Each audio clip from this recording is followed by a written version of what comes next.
წინათ მთელ საქართველოში სჩვეოდათ განსაკუთრებულ დღეებში მიცვალებულთა მოსახსენებლად კორკოტისა და კოლიოს მომზადება. მესხეთში დღემდე პირვანდელი სახითაა შემონახული კორკოტობის უძველესი ქართული ჩვეულება. მაღალმთიან სოფლებში დღეს ისევე როგორც წინათ ხორბალს კორკოტისთვის შინც ეხვალენ. ასპინძის რაიონის სოფელ ძველის მკვიდრი მეჟნა დიასამიძე ძველი წესით ამზადებს კორკოტს.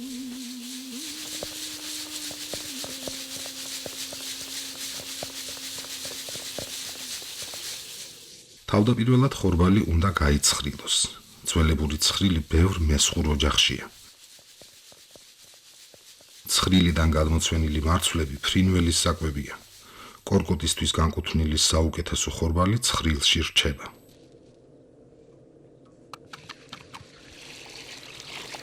გაცეხვამდე ხორბალი ვარცლში ირეცხება.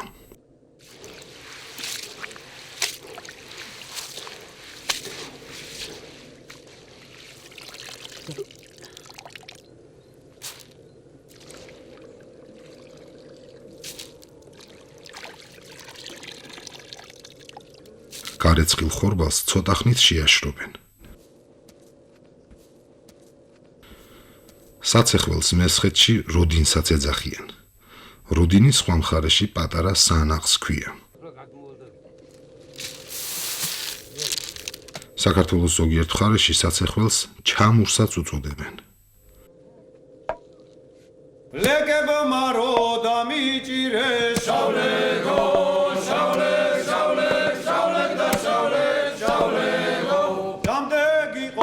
თათათვისა შავლეგო შავლეგო ასიმათა გადადამატარე შავლეგო ასივო კავკასიონისა შავლეგო იცოცხლო და გაგიმარჯოს ერთმა ბარაქა მოგცეს კაცო ერთმა გაგიმარჯოს რატომ არ მითხარი მეც მოგეხმარებოდი ჯო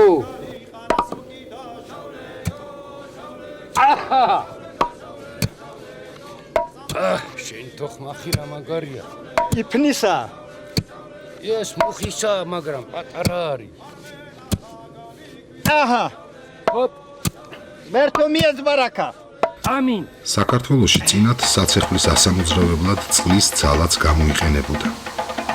კეტს სიმაღლიდან დაშვებული წყლით დატრიალებული ბორბალი ამოძრავებდა.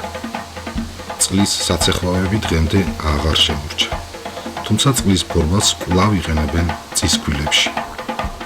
გარდა ამისა, ქვემო აჭარაში დღემდეა ყოფაში დაცული ხის სამხვეწლო, სადაც ამძრავ ლილვს წყლის ბორბალი ატრიალებს.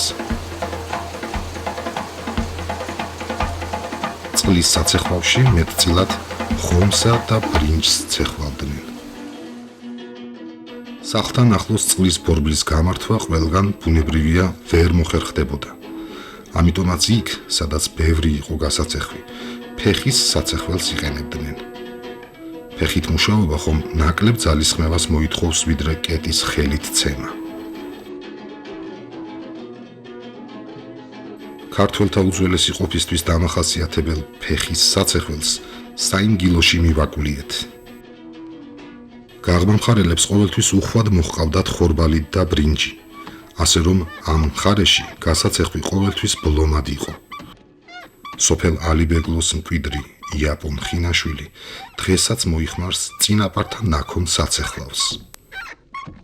გაცეხვა ჰქვია კეტის ცემით პურის, ხომის ან ბრინჯის მარცვლისათვის კანის გაცლას, ასევე სიმინდის ტაროსათვის მარცვლის გაყრევინებას.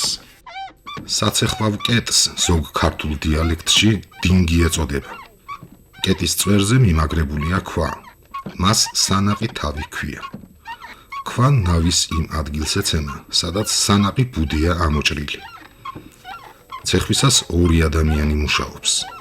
მამაკაცი ფეხით დინგის მკლავს ამოძრავებს. ქალი ნავთან ზის და გასაცეხვ მარცვალს ან ტაროს ხელით აყრის სანახ ბუდეზე. დინგის საყრდნობს ინგილოები ჭანჭიქს ეძახიან. ძელებს, რომელსაც ნავი ეყრდნობა, საყენები, ხოლო მასზე გადებულ ჯოხს ხელსაჭერი ეწოდება.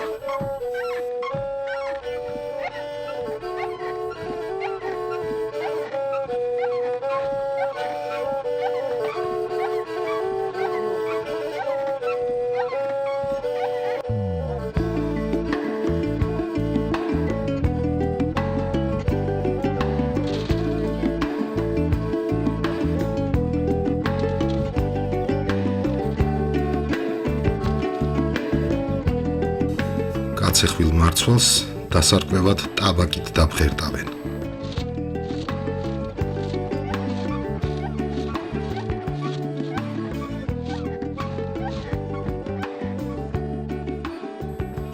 დაბღერტვით მარცვლები ნარჩენებისგან განცალკევდება.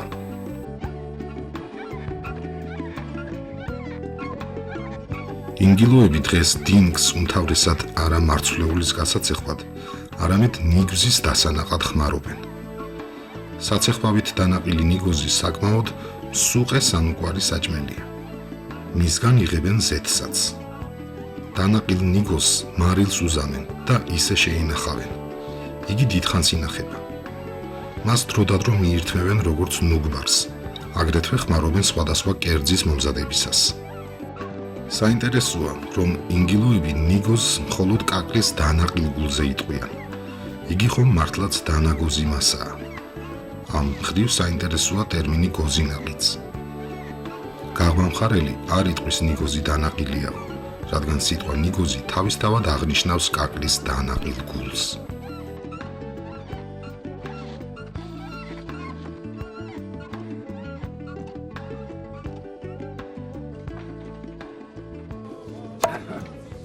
ცხებიჭო ჰაი შეტალოცი შენ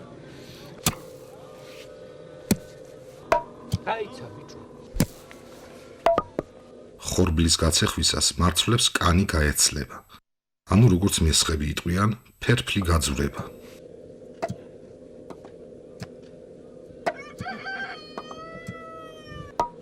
ჟურა ო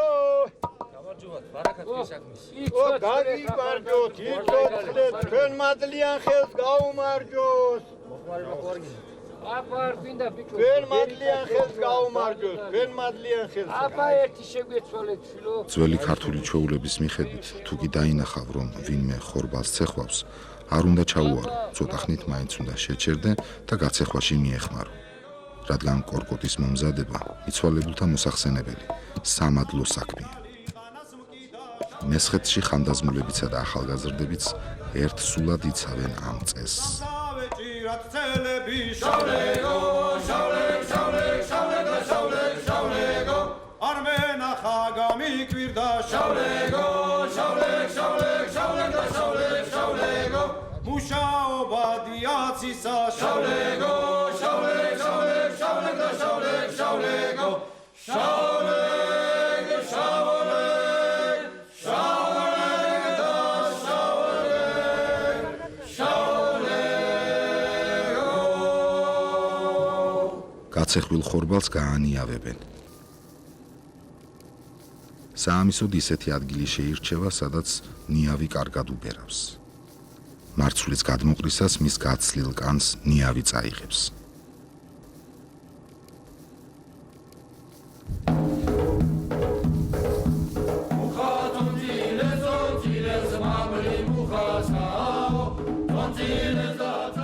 კორკოტობა ძველ საქართველოში შობის წინადღეს ერქვა, თუმცა კორკოტს სხვა დღეებშიც ამზადებდნენ. მესხეთში, ისევე როგორც მთელ საქართველოში, კორკოტს ღამით აკეთებენ და დილით მიირთმევენ. კორკოტის მომზადებისას ხორბალს კარგად მოხარშავენ, შეამარილებენ და მასში ცოტა ერბოს ჩააგდებენ.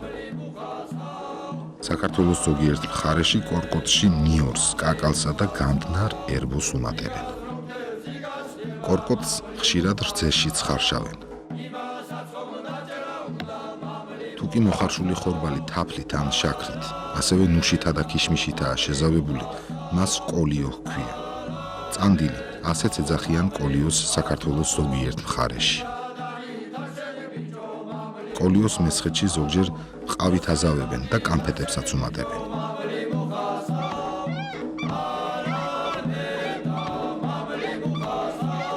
მერთო მიეც ბარაკა. ამინ